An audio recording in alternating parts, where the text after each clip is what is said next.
काल रात्री लातूर शहरामध्ये प्रभाग क्रमांक 4 अंजली नगर येथे अचानक आग लागल्याचं वृत्त कळालं आणि स्थानिक आमचे सगळेच नगरसेवक प्रभाग क्रमांक 4चे हे अगदी जलद गतीनं घटनास्थळी पोहोचले आणि आग आटोक्यात आणण्यासाठी त्यांनी प्रयत्नांची पराकाष्ठा केली आणि आग आटोक्यात आणून ती अगदी शांत सुद्धा करण्याचं काम त्यांनी केलं.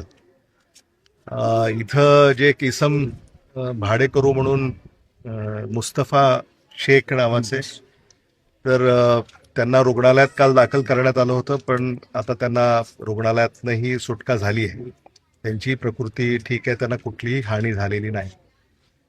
नेमकं आग कशामुळं लागली हा शासनाच्या वतीनं आणि महापालिकेच्या वतीनं पंचनामा केल्याशिवाय त्याच्यावर काही भाष्य इतक्यात करता येणार नाही.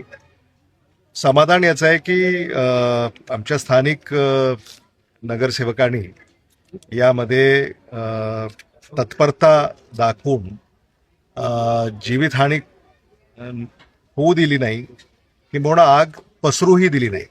कारण तुम्ही जर हे पाहिलं, अगदी दाटीवाटीचं ही वसाहत आहे आणि आग एवढी मोठी होती की ती पसरण्याची सुद्धा भीती आणि चिंता सगळ्यांना होती. ती आग पसरू दिली नाही आणि अग्निशमनच्या गाड्या तातडीनं इथं बोलवण्यात आल्या. त्या गाड्याही इथे येण्यासाठी खूप अडचणी होत्या, कारण रस्ते अरुंद आहेत. कसं त्या इथं आणून आग विझवण्याचं काम त्यांनी केलं. मला असं वाटतं अहमद खां पठाण आमचे नगरसेवक, आसिफ बागवान हे आमचे नगरसेवक, इस्माईल आमचे नगरसेवक, आमचे सचिन गायकवाड हे सगळेच, आणि मग महापौर, उपमहापौर, स्थायी समितीचे सभापती, या सगळ्याच मंडळींनी तातडीनं मदत कार्य या ठिकाणी पाठवलं आणि जी काही घटना घडली असती तर ती घटना रोखण्यामध्ये त्यांना यश आलंय असं मी म्हणेन.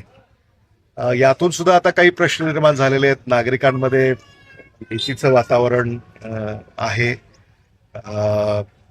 दाटीवाटीच्या वसाहतीमध्ये अग्निशमन व्यवस्था सुद्धा वेळेत पोहोचण्यास संदर्भामध्ये ज्या काही अडचणी आहेत त्या देखील त्यांनी या ठिकाणी प्रस्तुत केलेल्या आहेत.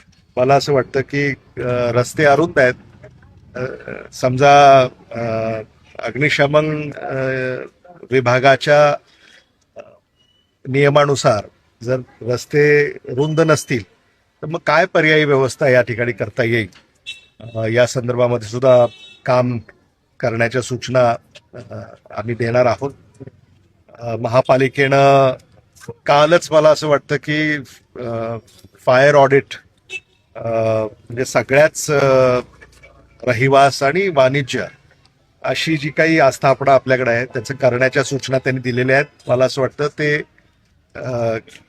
कालबद्ध कार्यक्रमाअंतर्गत ते पूर्ण झालं पाहिजे, अशी देखील मागणी आम्ही लातूर शहर महानगरपालिकेकडं नोंदवणार आहोत.